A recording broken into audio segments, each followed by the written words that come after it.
नमस्कार। मैं हूं डॉक्टर अन्नपूर्णा से और ये है 13th practice test for JSO मतलब जूनियर साइंटिफिक ऑफिसर। और इस प्रैक्टिस टेस्ट में 10 सवाल हैं और वो सभी सॉलिड वेस्ट डिस्पोजल से जुड़े हुए हैं। इस प्रैक्टिस टेस्ट के द्वारा आप अपनी तैयारी इस एग्जाम की जांच सकते हैं। पर शुरू करने से पहले अगर आप मेरे चैनल पर नए हैं तो ऐसे कई प्रैक्टिस टेस्ट के लिए और इस एग्जाम से संबंधित सभी जानकारी के लिए मेरे चैनल को सब्सक्राइब करना ना भूलें। तो question number 1, the Indore method of composting practiced in India is A. Aerobic, B. Anaerobic, C. Has two stages, the first one being aerobic and later phase being anaerobic, या D. None of the above। तो सही उत्तर है aerobic. जो Indore method of composting है वो aerobic method होता है और इसमें जो सॉलिड वेस्ट है उसको बार बार टर्न किया जाता है ताकि कहीं एनारोबिक कंडीशन ना हो जाए। तो एरोबिक होता है इंदौर मेथड, सॉरी, इंदौर का method. Question number 2, which of the following is an anaerobic method of mechanical composting? इनमें से कौन सा एनारोबिक मेथड है, मतलब ऑक्सीजन नहीं चाहिए होता है? Bangalore method, Indore method, Mangalore method या ऑल ऑफ द अबव? और सही उत्तर है बैंगलोर मेथड। बैंगलोर मेथड जो है वो एनारोबिक मेथड है मैकेनिकल कंपोस्टिंग का। ठीक है, फिर question number 3, leakage of sanitary landfills और insect infestation is mainly witnessed during.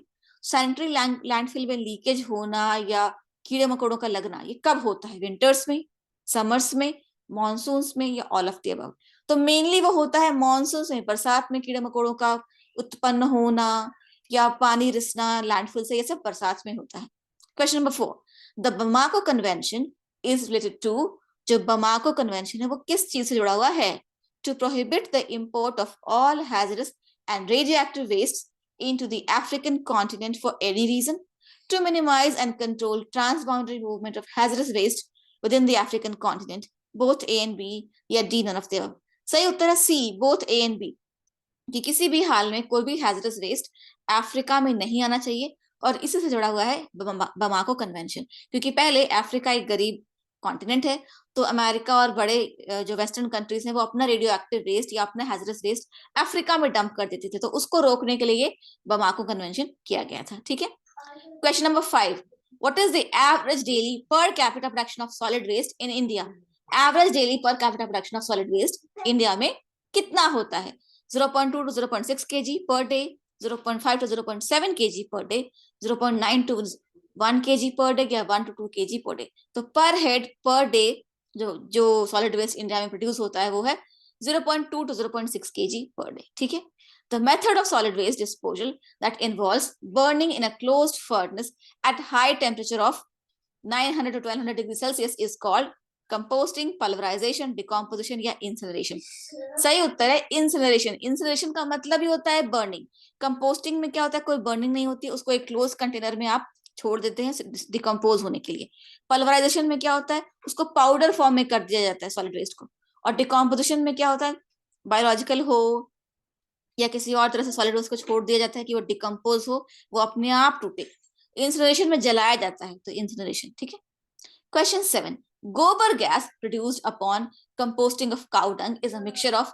तो गाय के गोबर से जो कंपोस्टिंग होती है और उससे गोबर गैस निकलता है उसमें क्या होता है? Methane 55 to 70%, carbon dioxide 30 to 45% and traces of ammonia and hydrogen sulphide and water. ठीक है, या नॉक्स एंड कार्बन मोनोक्साइड या नॉक्स और सल्फर डाइऑक्साइड या नन ऑफ दीज? सही उत्तर है गोबर गैस में सबसे ज्यादा मेथेन होता है, उसके बाद कार्बन डाइऑक्साइड और बाकी थोड़ा बहुत अमोनिया और हाइड्रोजन सल्फाइड और वाटर होता है।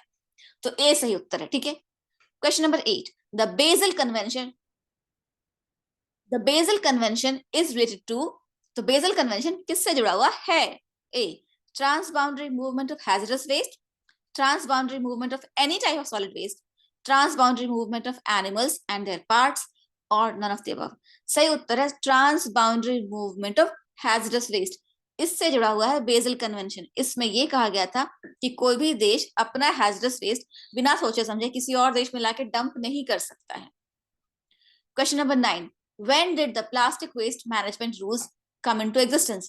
जो प्लास्टिक वेस्ट मैनेजमेंट रूल्स थे वो कब लागू हुए थे? 2016, 2018, 2020 या सन 2000? सही उत्तर है 2016, आंसर इज ए। और प्लास्टिक वेस्ट मैनेजमेंट रूल्स पर मैंने एक शॉर्ट वीडियो भी बनाया है जो कि मेरे चैनल पे है, शॉर्ट्स में देखिएगा, वहां भी होगा। और मेरे चैनल में एक प्लेलिस्ट है environmental sciences in a nutshell, तो उसमें भी इस रूल के ऊपर मैंने एक वीडियो बनाया है। और कई सारे वीडियोज हैं अलग अलग लॉज के ऊपर, environmental sciences in a nutshell नाम की प्लेलिस्ट में।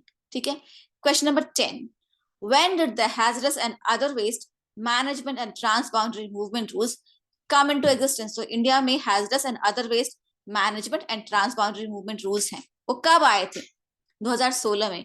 और इस रूल के तहत भारत सरकार ने जो है रेगुलेट किया था कि कोई भी हैजरस वेस्ट जो है वो भारत में आना या भारत से बाहर जाना किस तरह से होगा, किसी नियम के कानून के अधीन होगा, कि ऐसे कोई भी देश आके अपना हैजरस वेस्ट हमारे देश में न डंप कर दे।